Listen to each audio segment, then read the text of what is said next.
Hello guys, tikuchingamidza muchirongwa chenyu chamasecret namaconfessions tadzoka zvekare nenyaya dzenyu. Muzuva ranhasi tine nyaya yatinayo yamukoma zvakaoma. Episode yedu yanhasi I think ichati pfupikei because nyaya dzedu hadzina kunyanyoreba, asi ndoziva kuti muchadzoka zvakare muchitiudza nyaya dzenyu. Handiti right, regai titange nenyaya yedu yanhasi. Ndauya kuzoreurura mishonga yakaipisisa pamusaka pekuda femu nekuda mari. Asi as we speak, ndava nenguva ndakatiza kunyika yandakatadzira Mwari iyi. Ndakasiya mudzimai nevana uye handisati ndambotaura navo nekuti ndakatadzira Mwari ari kudenga nemhuri zhinji kusvika pakutsvakwa nemapurisa. It's hard kuramba ndakazvitakura, and I think by opening up ndichagona kuwana peace mukati memwoyo wangu. Mugore ra2010 ndakaenda kuSouth Africa ndida kunotsvakawo magreener pastures. Taingoona vanhu vari foreign based pavaidzoka kumba senguva ino yekisimusi, vaidzoka vaine makanda aivaima zvekuti wege waiona kuti zveshuwa they were coming from greener pastures. Indaive ndapedza kupoly boiler making, saka ndainge ndanzwa nekutsvaka basa munyika. Asi panguva iyi maindastry mazhinji ainge akavhara zvekuti uboiler maker hwacho hwaisameka sense. Vazhinji vandaidzidza navo vaizongogumisira vava maticha vodzidzisa maths. It was hopeless for me. Ndaimuka ndogara pabridge ndakapererwa. Vabereki vangu vairatidzawo kushushikana neupenyu hwangu zvekuti ndakaona kuti the only thing that made sense kubuda munyika ndonotsvakawo new opportunities. I spoke to a friend of mine akanditi painge pasina kushata aizondimirira muJoburg kumabhazi. Ndakakwira kwava kunosvika the following day akandigashira tikava nekufara kwazvo, asi akati taizokwira takananga nzvimbo yaigara to another province inonzi Northwest kuRustenburg. Takakwira tikanosvika kumba kwake, asi aigara mumukuku. Zvinhu zvakandishamisa kwazvo, asi akandisimbisa kuti maindastry aiva akazara, saka ndaizowana basa nekukasika. Saka apa ndaingodarika nepo hangu. Ndakatanga kutsvaka basa, but I later realized kuti kwaidiwa mapepa akati wandei ayo andaiva ndisina. Yakava challenge kwandiri vatete because I thought kuti it was going to be automatic. Sezvineiwo ndakatanga hangu kutengesa maT-shirt ebhora neSpringbok nemakepu parobot. Ndingati raive gore reWorld Cup, saka zvinhu izvi zvaifamba. Kuenda kuSouth Africa kwakandidzidzisa kuti basa chero ramuka raiva basa, ine zviya zvekuti ndinotsvaka rangu chete zvaisashanda. Gore rakapera ndipo pakapererawo World Cup.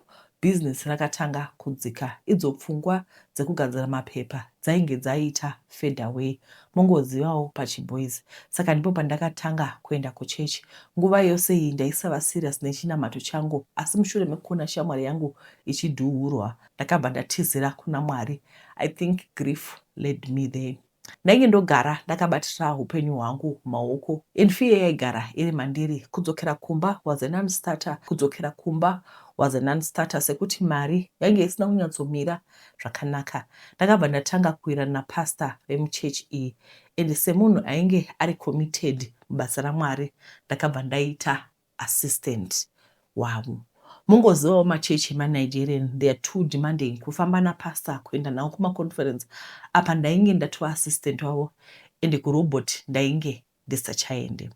Kumukuku ndakamove out ndikanogara kucottage kwemba yapastor. Aiwa upenyu hwangu hwaiwa kutanga kumeka sense, and I don't know kuti why I never persuaded kuramba ndichitsvaka basa. Assistant ndaiona kuti mufundisi ari right here, and my first days pane chiitiko chakandisiya ndisina mate mumukanwa, asi still ndakatoita kunge ndakotsera. Munoziva shoko raMwari rinotaura chokwadi kuti by beholding you become changed. Slowly but surely I changed.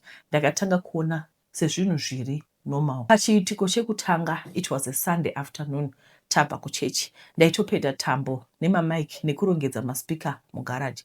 Mungoziva kuti after church zvinhu zvinenge zviri emesi, ende taisasiya PA system kuchechi pamusaka pembavha. Ndakabva ndanzwa mere ndikashaya kuti chaiva chii. Ndakamhanya mumba. Imba iyi yaiva hombe chaizvo. Ndakapinda muliving room kwakuwana mwana wapapa ainge aine 7 years, musikana akadonha pasi. She was bleeding. Lemiswe ropa rainge richiyerera. Vatete ndakavhunduka kuti ko mwana aita sei. Kwava kusvika murudza mwana, wane mwana apachina upenyu wainge afa. Pandakasvika papa vainge vakangomira. Munhu ainge aripo zvakare ainge ari musikana webasa. Mai vemwana vakasvikira mushure mangu. Vakati vachiona izvi vakaridza mhere. Murume wacho akakasika kuvabata muromo kwava kuvati usacheme. Mai vakatanga kuchema, murume kwava kuita hasha nekusumudza voice kuti ndati usacheme. Musikana akanzi atore maplastic eblack.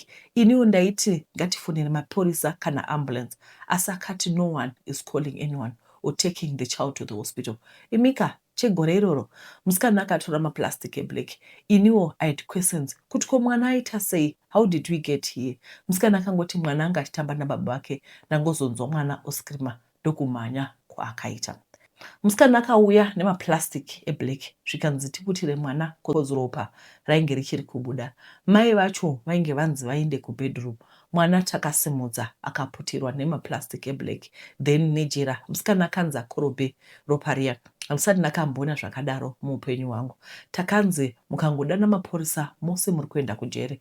Rufu urwu rwakava a secret. Pamba apa painge pakurema kugara. That same night, Sunday evening, kuma past 2 koedza kwava kunochera kufront kwemba. The house was very big, uyezve stand yacho yainge iri hombe. Takachera kwava kufutsira mwana. After that, the entire house mangwana makuseni yakabva yaiswa pavement. And pa that spot pakaiswa fountain. Handisati ndakamboona kusindimara kwemoyo kwakadaro. After that, ndakangoita semunhu arara akamuka akakangamwa. I'm 100% sure kuti pane zvakaitwa kwatiri kushandisirwa mushonga chaiko. Iniwo I stopped asking questions okushungurudzika nenyaya iyi. Kubva ipapo papa vakatanga kukura. The congregation grew. Vanhu vaizara zviya zvekuita overflow. Ndipo pandakazonzi ndaifanira kunotangawo branch rangu. Before I got there, lifestyle yapapa yanga yava flash. Takachinja fleet yemota. Imba yakaitikira minana ndio yakabva yaita office or headquarters yechurch. Ivo vakabva vabva kwava kunogara pa more bigger plot. Makore akafamba ndipo pandakanzi we needed to open another branch kuPretoria because people would travel all the way to Northwest kuya kuzoshumira. Ndakamuva and the transition was very easy. Mamembers echurch angagara adovako nechikaro. Imba ndakatsvakirwa napapa zvese zvainge zviri mugwara. Ndakashamwaridzana nemumwe musikana ende taidanana kwazvo. Ndakaona zvakanaka kuti ndimuroore nekuti ainge ane unhu hwakanaka chose. Takaroora. I'm going to skip that part. Kwapera makore anenge 2 papa vakazonditi taifanira kunoona godfather kunyika kwavo tigadzirise zvinhu zvedu. And I think at this point I drifted away from God a lot. And ndainge ndiri mushumiri ndine chechi yangu asi mweya waMwari waisavamo mukati mangu. Takakwira tikaenda. Handichazotauri mazita enzvimbo nevanhu asi zvandakaona nekuita nanhasi ndikazvifunga ndinonzwa kutya. Patakasvika zvairatidza kuti papa vaive vari munhu anozikanwa zvakanyanya nagodfather ava ende vainge vane relationship yakasimba. Takasvika tikaenda pane imwe nzvimbo yainge ine mvura netudzimba. Vatete tainge tanzi tiri kunopiwa masimba. At this point, I also wanted to prove to papa kuti ndaive mutumwa wavo ari loyal. Vainge vandiburitsa from poverty. Vatete panzvimbo iyi ndakasangana nevafundisi vazhinji vari popular vaiva kuzotsvaka simba. Ndipo pandakaona kuti zveshuwa simba iri raisabva kuna Mwari, asi rather I was part of a cult. Ini ndakanzi ndaifanira kusangana pabonde nagodfather ava mukati merwizi mainge muine mvura yakabvongodzwa. And at this time hana yangu yainge yorova nekuti ndainge ndaona chikara chino chaityisa. Takapinda mumvura muya ndikaitwa mukadzi nagodfather ava. Mibvunzo yose yandaive nayo ndakanzi ndichazobvunza later. The guys had a no nonsense approach and ndotoona kuti aya mabhuru ende isu tainge tiri vana mainini. Vatete pakaitwa zvakawanda apa zvinonyangadza pamberi paMwari, asi ndakati ndava kubva apa hana yangu yainge isacharovi. Ndaiita kunge munhu aomeswa mwoyo. Ndakapuwa tumudzi nezvimwe zvandisingazotauri ndakanzi ndinoisa mumba. Ndakapuwa zvakare musoro wekiti ndikanzi ndinocherera muchechi. Kuora kunenge kuchiita musoro uya ndiko kuwanda kuchaita vanhu muchechi. Uyezve a cat has 9 lives, so meaning to say meaning to say the church was going to be strong with 9 lives, zvaisazoita kunge moto wemapepa. Zvese izvi mudzimai wangu aisafanira kuziva anything about it. Ndakadzoka kumba kwakuwana kune 2 tiny cats, very cute. Kiti idzi dzakatanga kuwanda ende mudzimai wangu aigara achicomplaina kuti kiti dziri kuwanda pano, asi ndaingopindura kuti ko dzakutadzirei.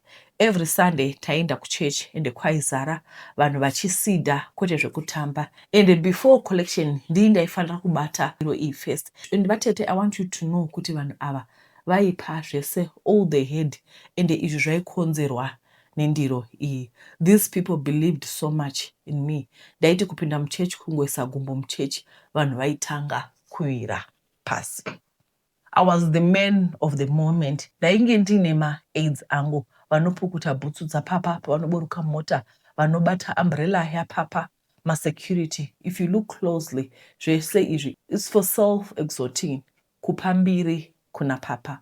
I was well respected and my parents would trust me with their children. Ndakatanga kuita ma-youth sessions, uko kwandaitora vanasikana chete, ndichiita community service, kubikira vaya vari homeless chikafu.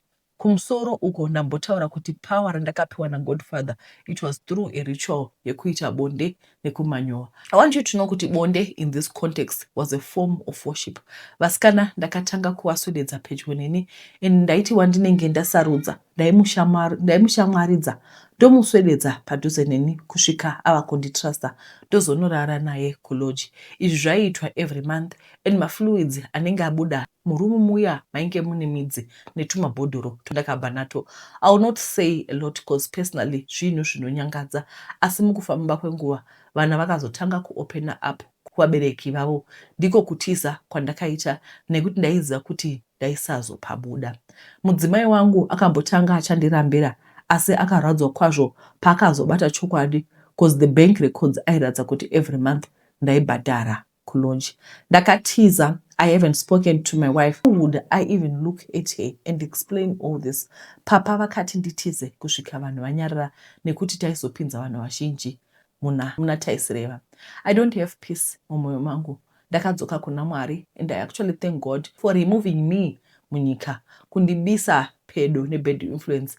Ndainge ndarasika and ndakapinda. Vazhinji vedu tinoteerera nyaya idzi. Tateerera nyaya idzi, still we find ourselves still my victims. Ana papa. Ndoda kuti mumbozvibvunza kuti source of power mukaona counterfeit calling, hanzi familiar spirits, charisma, manipulation and ambition, fear of God. These people, they are fearless and careless. Alignment with scripture, they twist the scripture. Fruit of character, lust, greed and gossip. Motivation, money, followers and fame. Relationship with money, manipulative giving. I remember once upon a time takamboenda kune imwe chechi, ndiro ikabva yaenda, ndobva yadzoka, maimufundisi vakati aka ishowo mazviti, ndobva yadzokera. Pane kamwe kakumanipulata, so kana kuti unosidha usvika wasidha bhutsu dzako ugodzokera kumba usina bhutsu, panofanirwa kuita boundary. Alright, ngatienderei kumberi. Submission to godly authority rejects correction. Attitude towards sin justifies sin. Spiritual weight, anointing. Spiritual weight, they are panic, excitement ne hype. Consistency over time, it's short-lived. Kazhinji kwacho ndoziva kuti most of you guys vanoenda kumachurch aya, it's so difficult for you to judge kuti mone kuti pastor ndive nhema here kana ndeve chokwadi, asi kazhinji kacho kuri kunzi days are evil. In the end, kwai mazuva ekupedzisira, a lot of people are going to be deceived. Even the elite, kachiti elite apatikure vanhu chaivo vemuchechi, they're going to be deceived. Saka guys, ngatingodzidzai kuvhura madziso, muone kuti kana tienda kuchechi ndiri tikunoipa kuna Mwari rega kuti tikunoipa kuna pastor. Anditi regai tipinde munyaya yedu inotevera. Kupa kwashe kubva ari mwana ndaigara mufundisa kuti asagamuchira chinhu kubva kuvanhu, chero chikafu zvacho achitoteerera. Handizivi tete kuti pakafamba Satani here. Kupa kwashe mwanasikana wangu akakura a normal childhood. Rimwe zuva mwanasikana wangu achibva kuchikoro anoti akapiwa coin rekutenga mamwe mafrizit anonzi mabombi. Mwana nekutsva nekufarira frizit akarasa dzidziso yangu kuti usatambira zvinhu kubva kuvanhu. Akasvika pamba akandiudza kuti ana mai vamupa coin refrizit ende anga atotenga amwa. motherly instinct yakandiudza ipapo kuti zvinhu zvaive zvisina kumira mushe, ende pasinawo nguva ngani zvandaitya zvakabva zvatanga kuitika. Mushure mechinguva chidiki mwana wangu akatanga kundiudza kuti mukadzi uya wequeen anouya omutora manheru oenda pasi pemvura kumameetings hanzi kunoona queen. Vatete chiriporipori tyo ndakabva ndaziva kuti something was wrong. Mwana wangu anogona kuswera akavata asi manheru simba raanoita handisati ndakamboriona. Apa ane 14 years. Chikoro akamboti handichadi kuenda. Queen ati achandipa mission. Kana ndikabudirira ndichazoita mari zvechikoro zvine basa rei. Vatete ndakaona kuti nyaya yakora moto iyi inotoda munamato yakasimba pamwe chete nekutsanya. Ndakaudza pastor vekuchechi kwangu tikapinda maprayers. 3 days of serious prayer, siku nesikati. Dhimoni repasi pemvura rakazoenda ende mwana wangu akadzoka kuva normal zvakare. Asi ndakamukohomedza kuti asafa atambira chinhu kubva kune vanhu. Hezvo anga apinzwa mune zvinhu zvakashata nokuda kwequeen refused. Ndakatoti kana achida macoin acho ndichapota ndichimupa pane kuti agamuchire zvinhu kubva kumatotal strangers. Chero makavadzidzisa ramai muchingorovedzera kuti vasabata zvinhu zvevanhu, chero dringi zvaro kuchikoro. Saka yabvawo kuna mama nyaya iri kutaura kuti kwai handima zvinhu tazvinzwira toga zvinhu zviri kungoitika munyika. People are strange. A lot of people are doing a lot of strange things. Episode yedu yanhasi yati pfupikei because hatina nyaya. I guess kuti you guys muri kumaholiday kana kuti muri mabhazi kana kuti muri off the internet because hamusi kutipa zvenyaya. Tokutendai guys nekuna chirongwa kwamaita. Mwari akuitira zvakanaka. Murangare kusubscribe uyezve mutumire nyaya dzenyu. Handiti tinokutendai. Bye bye. Muve nezuva rakanaka.